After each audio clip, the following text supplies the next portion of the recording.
On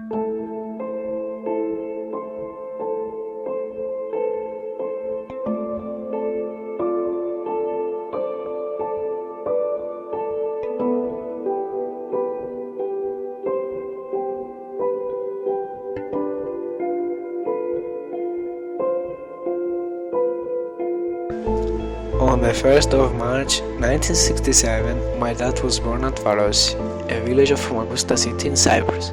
His parents had a big house there. His dad, my grandpa, worked as a house builder as well as a constructor, and my grandma was at the house taking care of the children. My dad was enjoying his life there, playing, swimming, going to the beach and having fun. Back in those days, kids didn't have video games and a big variety of choices as we have now. My dad, as a child, used to play with the kids from the neighborhood in the fields for hours. He used his imagination to make his work more exciting. One of his childhood memories was about the yard of their house, where there was a mandarin tree. My dad spent many of his hours under it. He used to build a whole electrical network using fibers, the branches, and his imagination. Unfortunately, his mother, my grandma, will take everything down so it wouldn't happen again, but my father created it every single day from the beginning. He used to play with matchbox cars with his friends in the neighborhood. They are similar to the famous Hot Wheels we used as kids. They went up to a great extent and made the field look like a race circuit so the cars could run on it. They used cans of tuna salad to dig out the roads, then they added the concrete they made with water and soil, which they will strengthen with pieces of glass from old square TVs that they found broken in the fields. As a kid, my dad was a real menace and his parents often had to punish him.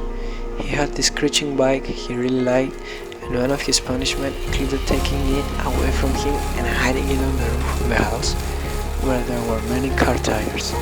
My dad found it though. In an attempt to get it back, he climbed up, threw down the tires, and when he threw the bike, he fell with it. He landed on the tires, as well as a lot of trouble. During winter times, my father played in a potato factory near the house with his friends.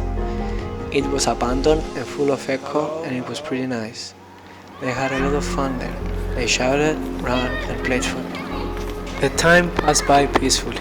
But on the 20th of July 1974, my father was playing on the matchbox cars outside when a military plane was heard and fired at the chicken coop near them. His mother came out shouting as pale as a sheet of paper, "Quickly, come inside, we are leaving!" And they left from the house and went to their field in Misulas, about 16 kilometers away. It was a big turning point for my dad. He was only 7 years old. My dad, with his sister and his parents, started their life at Risoulas all over again from the beginning. But they were in a far better position than most refugees who had to go to a refugee camp. Using my granddad's skills and with everyone's help day by day, he would help mix up the concrete, move the blocks and more mix day in, day out. Eventually, they managed to build a house to sleep. At the refugee camps, there was chaos. Too much noise, no privacy at all. Everyone could hear everything. It wasn't pleasant. There were too many diseases and people were dying.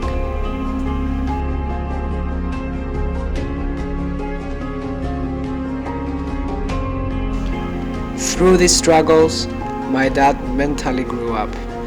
As the reality of the situation hit him, and the kid inside him was already dead. They stayed at the house in Risoulas through all his teenage years. At his 16, my grandma gave him a present that changed his life, a boombox. And with this gift, he found a new home and felt the world of sun welcoming him. Suddenly, he was a kid again.